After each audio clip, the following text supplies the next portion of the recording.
একজন অন্ধ মহিলা ছিল। আজকের প্রোগ্রামে মা বোনেরা আসছেন, মা বোনদের অবদান ইসলামের জন্য অনেকটুকু ছিল, কম ছিল না। মা বোনদের অর্থ করিতে ইসলামটা পরিপূর্ণভাবে প্রতিষ্ঠিত হয়েছে। বিশেষ করে হযরতে খাদিজা রাদিয়াল্লাহু তাআলা আনহা, তার যত সম্পদ ছিল সব সম্পদ রাসূলের হাতে, আল্লাহর নবীর হাতে তুলে দিয়েছিলেন। আমার ভাইরা, আমার বন্ধুগণ, এই মহিলা তিনি দেরি করলেন না। তিনি যখন শুনলেন রাসূল দুনিয়া থেকে বিদায় হয়ে গেছেন, তিনি দেরি করেন নাই। তিনি চলে আসলেন আমার আপনার রাসূলের সঙ্গে দেখা করার জন্য। যখন তিনি রাসূলকে দেখার জন্য যাবেন, একজন ডেকে বলছে, তুমি কই যাচ্ছ আম্মারা? শোনো, তোমার স্বামী তো দুনিয়া থেকে উহুদের ময়দানে বিদায় হয়ে গেছে। তোমার স্বামী তো, তোমার সন্তানটা উহুদের ময়দানে শহীদ হয়ে গেছে। আর একজন ডেকে বলছে, তোমার ভাতিজা দুনিয়া থেকে বিদায় হয়ে গেছে। এই মহিলা ডেকে বলছেন, শোনো, কেন স্বামীর খবর দাও? স্বামীর খবর তো চাই নাই, আমি আমার সন্তানের খবর চাই নাই, আমি আমার ভাতিজার খবর চাই নাই। তোমরা একটু কেউ আমার কানের কাছে একটু সুসংবাদ দাও, আমার নবীজি কেমন আছে আমি জানতে চাই। এরপর তিনি যখন গেলেন আমার আপনার রাসূলের সামনে গিয়ে তিনি দাঁড়ালেন। আমার ভাইয়েরা, আমার বন্ধুগণ, তাহলে উহুদের দিনটা রাসূলের জন্য কতটুকু কণ্ঠকাকীর্ণ ছিল। আবার রাসূলের পালক পুত্র ছিল। আমি সংক্ষেপে কিন্তু সবগুলো বলছি। এই ইসলামী আন্দোলন করার জন্য, আল্লাহর জমিনে আল্লাহর দিন কায়েমের জন্য, আকিমুদ্দিন প্রতিষ্ঠিত করার জন্য রাসূল সাল্লাল্লাহু আলাইহি ওয়াসাল্লাম তিনি মুতার যুদ্ধে সাহাবায়ে কেরামকে পাঠিয়ে দিয়েছিলেন। তার মধ্যে রাসূলের একজন চাচা, রাসূলের একজন পালক পুত্র ছিল যার নাম ছিল যায়েদ। এই যায়েদ রাদিয়াল্লাহু তাআলা আনহু রাসূলের কাছ থেকে তিনি বিদায় নিলেন, নবীজি আমাকে বিদায় দিয়ে দেন। এরপরে জাফর বিন আবি তালিব তিনি পরিবারের কাছ থেকে বিদায় নিলেন। এইভাবে কি ওয়াজ করা?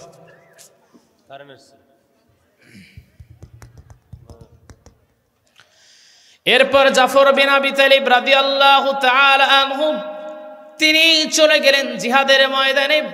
তার পূর্বে স্ত্রীর কাছে গিয়ে বলছেন, স্ত্রীরে শোনো, আমাকে তুমি বিদায় দিয়ে দাও, তোমার সঙ্গে আর দেখা হবে না, কারণ আমার সামনে সেনাপতি, আমার পিছনেও সেনাপতি। এই বলে তিনি রওনা দিলেন জিহাদের ময়দানের দিকে। যখন তিনি জিহাদের ময়দানের জন্য রওনা দিলেন, কিতাবের ভিতরে গতকাল রাতে আমি পড়তেছিলাম, আব্দুল্লাহ ইবনে রাওহা ৩ নম্বর সেনাপতি তিনি ছিলেন। এই আব্দুল্লাহ ইবনে রাওহা তিনি বলেন, প্রথম সেনাপতি যিনি ছিলেন হযরতে যায়েদ, তার 2টি হাত জমিন থেকে, তার হাত তার দেহ থেকে কেটে ফেলে দেওয়া হলো। তবুও তিনি ইসলামের ঝান্ডা, কালেমার ঝান্ডা তিনি ফেলে দিলেন না। এরপরে জাফর বিন আবি তালিব তিনি আবার কালেমার পতাকাকে উড্ডয়ন করে ফেললেন। তার 2টি হাত কেটে ফেলে দেওয়া হলো, তবুও তিনি বিচলিত হলেন না। অতঃপর তাকে শহীদ করে দেওয়া হলো। আব্দুল্লাহ বিন রাওহা তিনি ডেকে বলছেন, আমি যখন দেখতে পেলাম আমার সামনে গলাকাটা কবুতরের মতো হযরতে যায়েদ, হযরতে জাফর বিন আবি তালিব 2 জন শহীদ হয়ে সামনে পড়ে আছে, তখন আমার নফসটা আমাকে ধোঁকা দিতে লাগলো। নফস আমাকে ডেকে বলে, তুমি পালিয়ে যাও, এমন করে তোমাকেও বিদায় করে দেওয়া হবে। জাফর হযরত আব্দুল্লাহ বিন রাওহা তিনি ডেকে বলছেন, নফসকে তিনি ধিক্কার দিয়ে বলছেন, নফস রে শোনো, এই জিহাদের ময়দান থেকে যদি তুমি পালায়া যাও, তবু তোমাকে মৃত্যুর স্বাদ গ্রহণ করতে হবে। কিন্তু তুমি যদি আল্লাহর জমিন, আল্লাহর দিন কায়েমের জন্য তুমি যদি শহীদ হয়ে যাও, আল্লাহ রাব্বুল আলামিন তোমারে জান্নাত দিয়া দিবেন। এই জন্য আল্লাহ পাক বলছেন, ওয়ালা তাকুলু লিমান ইউকতালু ফি সাবিলিল্লাহি আমওয়াত বাল আহইয়াউ ইনদা রাব্বিহিম ইউরযাকুন। সবাই বলে আল্লাহু আকবার। আমার ভাইরা, আমার বন্ধুগণ, আল্লাহ পাক বলছেন, যারা আল্লাহর রাস্তায় যারা শহীদ হয় তাদেরকে মৃত বলো না, এরা আল্লাহর কাছ থেকে রিজিক প্রাপ্ত, রিজিক পায়। আমার ভাইরা, তার বাস্তব উদাহরণ যদি দেই, আমার একটা মায়ের খালাতো বোনের ছেলে ছিল যার নাম ছিল মাহফুজ। এই ছেলেটা 2013 সালে আল্লামা দেলাওয়ার হোসেন সাইদি রহমাতুল্লাহি আলাইহি ওই মানুষটাকে যখন দুনিয়া থেকে বিদায় করে দেওয়া হয়, ফাঁসির রায় হলো, অতঃপর যাবজ্জীবনের যখন রায় হলো, তখন আমার এই ভাই তিনিও গিয়েছিলেন মাঠে গিয়েছিলেন, আন্দোলনে গিয়েছিলেন। একজন মজলুম আলেমের ফাঁসি তিনি মেনে নিতে পারে নাই, যাবজ্জীবন তিনি মেনে নিতে পারে নাই। অতঃপর এই জালিমদের সহকর্মী যে সকল ছিল তারা তাকে ধরেছিল। ধরার পর পিকআপ ভ্যানের উপরে তুলে ডেকে বলছে, শোনো তুমি কিসের জন্য এখানে আসছো? ছেলেটা ক্লাস 9-এ পড়তো। ডেকে বলছে, শোনো আমি কোনো কিছুর জন্য আসি নাই, এমনটা তোমরা ভাববা না, বরঞ্চ আমি চাই আল্লামা দেলাওয়ার হোসেন সাইদি রহমাতুল্লাহি আলাইহি যেন মুক্তি পায়। এই জন্য আমি এসেছি, আমি ইসলামী আন্দোলন করি।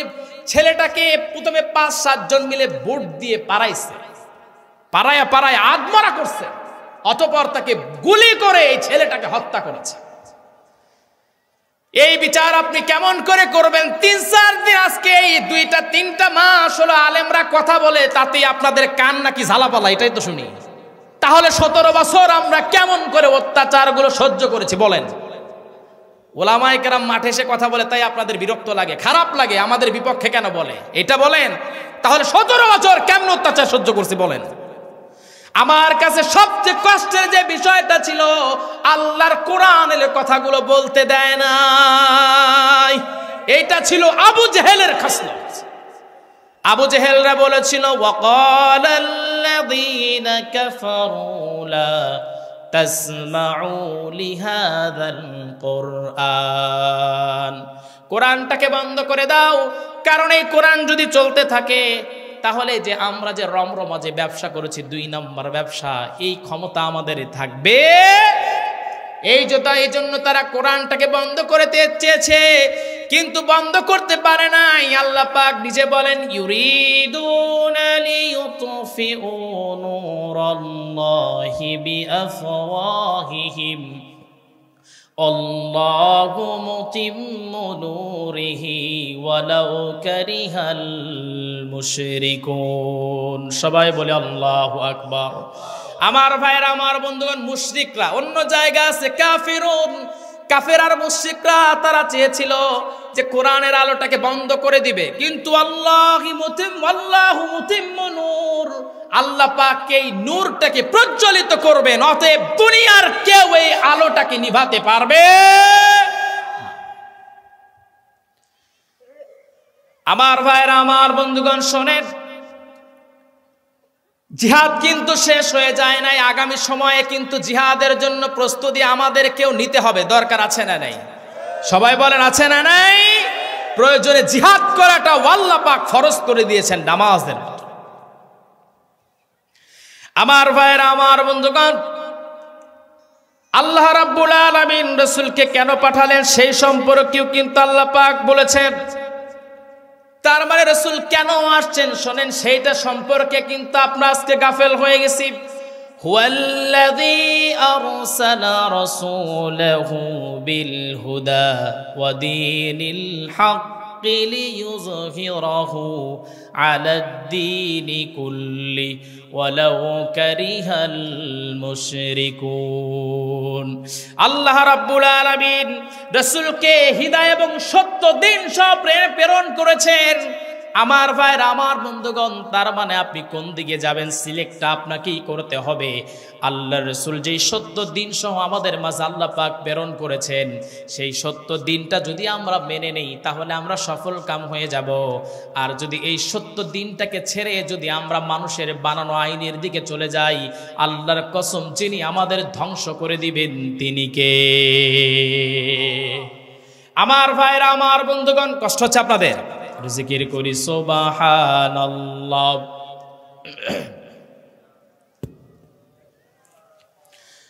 সুবহানাল্লাহ, আলহামদুলিল্লাহ, লা ইলাহা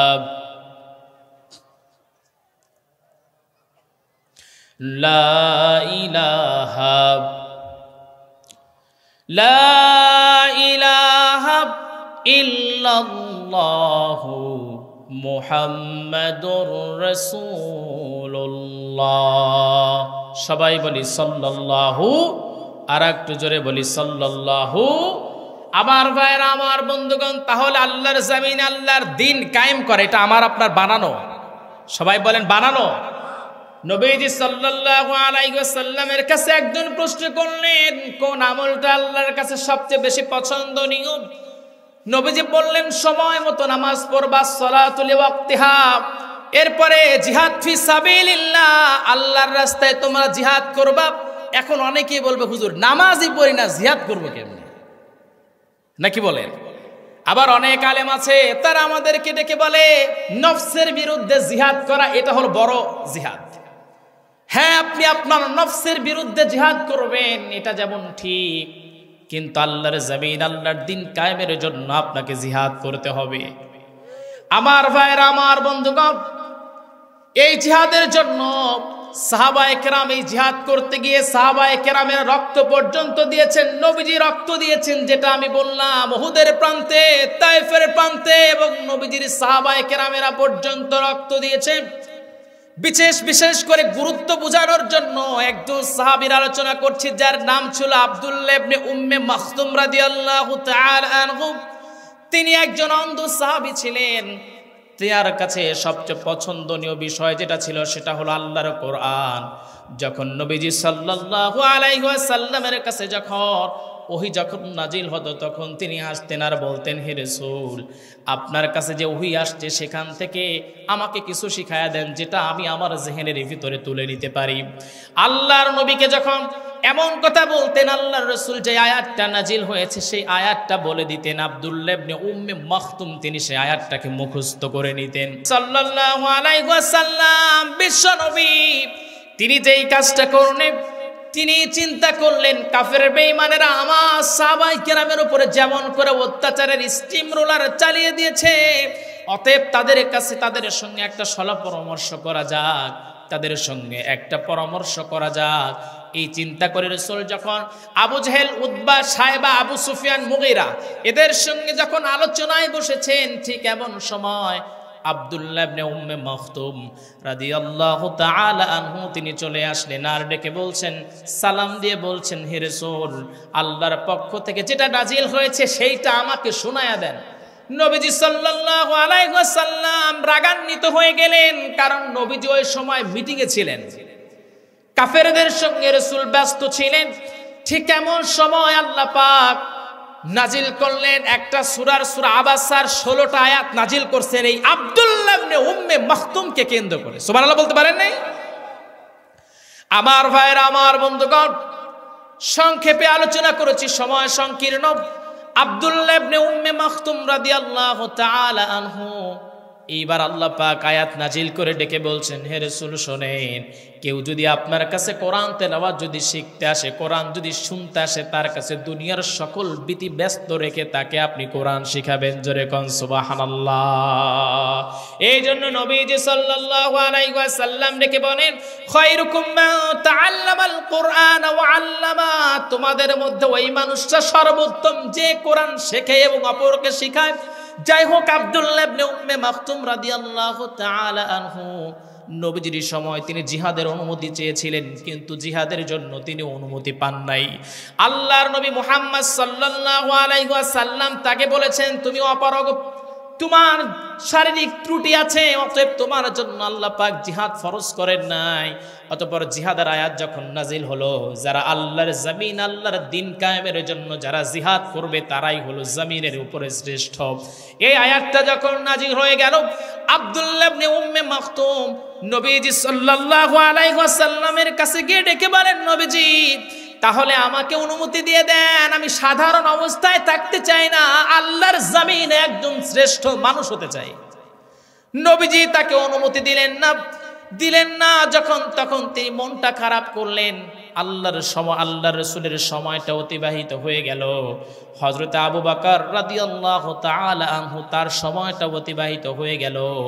এরপরে যখন খলিফাতুল মুসলিমিন হযরত ওমর রাদিয়াল্লাহু তাআলা আনহুর সময় যখন চলে আসলো, তখন ওমর রাদিয়াল্লাহু তাআলা আনহুকে তিনি গিয়ে ডেকে বলছেন, খলিফাতুল মুসলিমিন ওমর শুনেন, আমাকে একটু আপনি অনুমতি দিয়ে দেন, জিহাদের ময়দানে আমি যেতে চাই, আর আমি শহীদ হয়ে যেতে চাই।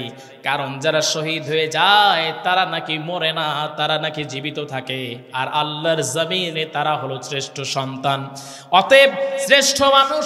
অতএব আপনি আমাকে অনুমতি দিয়ে দেন, আমি আল্লাহর জমিনের দিন কায়েমের জন্য জিহাদে যেতে চাই। খলিফাতুল মুসলিমিন হযরত ওমর রাদিয়াল্লাহু তাআলা আনহু তিনিও মাঝে মাঝে দোয়া করতেন, আল্লাহুম্মা রযুকনি শাহাদাতান ফি সাবিলিক ওয়াজআলনি কবরি ফি বালাদি রাসূলিক। একদিন তিনি মক্কা থেকে মদিনার উদ্দেশ্যে রওনা হয়েছেন। প্রতিমধ্যে যখন মাগরিবের আজান হয়ে গেল, তিনি মরুভূমির ভিতরে নামাজ আদায় করলেন। পরে যখন ইশারের সময় হয়ে গেল, তাঁবু টানানো শেষ, এরপরে তিনি ইশারের নামাজ তিনি আদায় করলেন। অতঃপর ইশারের নামাজ আদায়ের পর তিনি বাহিরে তাকিয়ে আছেন, বাহিরে তিনি বসে আছেন আর চাঁদের দিকে তাকিয়ে আছেন। চাঁদের দিকে তাকিয়ে চোখের পানি ফেলে বলছে, চাঁদ রে শোনো, তুমি যত সুন্দর তার চেয়ে তোমার চেয়ে বেশি সুন্দর আমার নবী যিনি এখন মদিনায় অবস্থান করছে।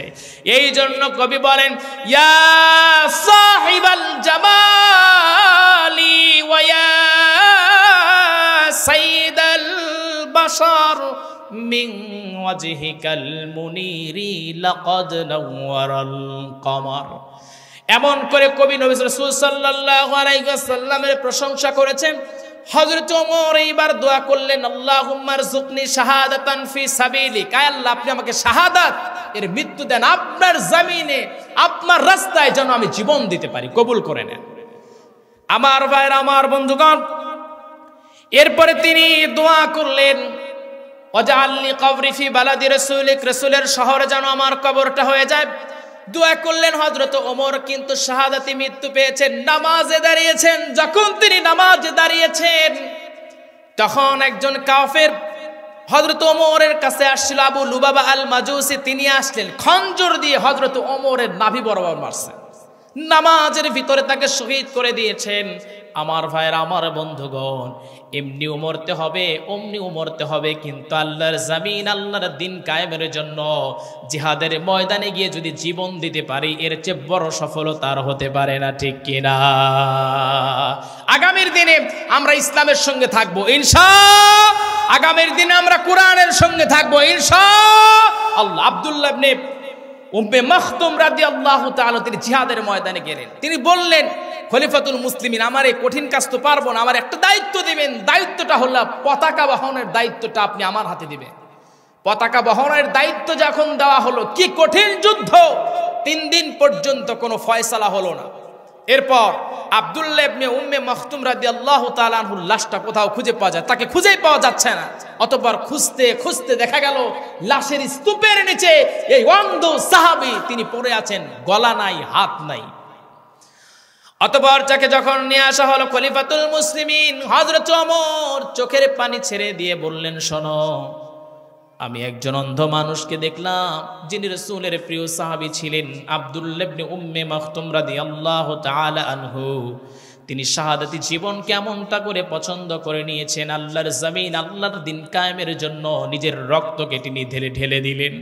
আমার ভাইরা, আমার বন্ধুগণ, অতএব যে আলোচনাটা করলাম সেটা হলো, আমাদের মাঝে একটা জিনিসই মনে রাখতে হবে, আমাদেরকে একটা জিনিসই সেন্সে রাখতে হবে, সেটা হলো আগেও মরতে হবে, পরেও মরতে হবে, কিন্তু ইসলামী আন্দোলন করতে গিয়ে যদি মরে যাই, সেই মরণটা হবে আমাদের শ্রেষ্ঠ মরণ, ঠিক কিনা? আল্লাহ পাক আমাদের কবুল আর মঞ্জুর করেন। সবাই বলেন আল্লাহুম্মা আমিন।